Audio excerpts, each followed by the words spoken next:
Hello বন্ধুরা, ইফতারি খেতে খেতে যাদের আর ভাল লাগছে না তাদের এভাবে করে সবজির নুডলস তৈরি করে খাওয়া উচিত। কারণ দেখো আমি তৈরি করেছি, আমার সেকেন্ডের মধ্যেই সব শেষ হয়ে যাবে।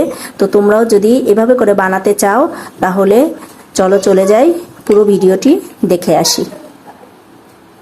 হ্যালো বন্ধুরা, কেমন আছো সবাই? এই যে আবার চলে আসলাম একটা রেসিপি নিয়ে, সেটা হচ্ছে সবজি দিয়ে নুডলসের রেসিপি। তো দেখো এই যে পাত্রটা নিয়ে নিয়েছি, এর মধ্যে নুডলসও দিয়ে দিয়েছি।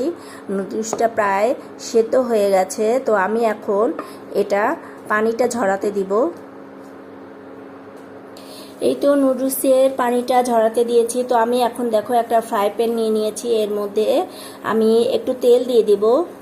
এই তো তেলের মধ্যে আমি এই যে কিছু সবজি হালকা সেদ্ধ করে রেখেছি সেটা এখন দিয়ে দিয়েছি। এটা তেলের মধ্যে একটু ভেজে নেব।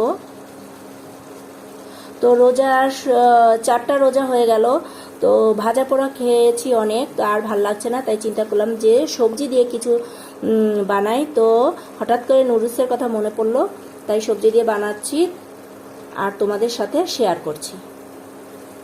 তো দেখো এই সবজির মধ্যে একটু লবণ দিয়ে দেব। এই তো দেখো সবজিগুলো হচ্ছে, তো আমি এখানে একটা ডিম দিয়ে দেব। তো এই ডিমটা এখন আমি একটু ভেঙে নেব, সবজির সাথে মাখিয়ে নেব। তা আমি জানি যে আমার মতো অনেকেই আছে যে এই রোজার সময় নুডলসটা বেশি রাখে, তো আমিও চেষ্টা করি। তো এই দেখো এগুলো এখন ভেজে নিচ্ছি। এই তো ভাজাভাজির পর্ব শেষ। এখন আমি এর মধ্যে একটু চিকেন দিয়ে দিব। চিকেনটা দিয়ে এর সাথে আবার একটু কিছুক্ষণ ভেজে নেব। সবগুলো যখন মোটামুটিভাবে ভাজা হয়ে যাবে, এর মধ্যে আমি এখন দিয়ে দিব পেঁয়াজ।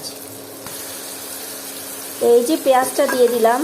পেঁয়াজটা শেষে দেওয়ার কারণ হচ্ছে একটু মানে কাঁচা কাঁচা থাকবে, তো খেতে ভালো লাগবে।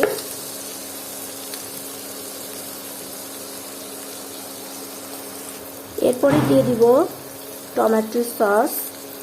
টমেটো সসটা দেওয়ার পরে দিয়ে দিব নুডলসের মশলা। সবগুলো একসাথে দিয়ে আবার একটু কিছুক্ষণ ভেজে নেব। ভাজা ভাজা হলে খেতে খুব ভালো লাগে। আর এখন খুব সুন্দর একটা গ্রান বের হয়েছে। এই তো দেখো খুব সুন্দরভাবে আমার ভাজা শেষ। এখন আমি দিয়ে দেব নুডলসগুলো দিয়ে দেব। এরপরে এই সবজিগুলোর সাথে নুডলসটা খুব ভালোভাবে মাখিয়ে নেব।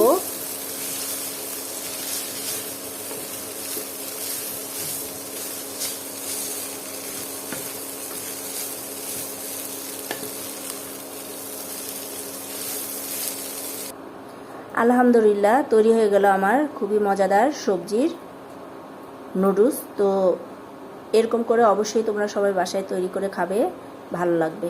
তো আজকে এতটুকুই। আসসালামু আলাইকুম।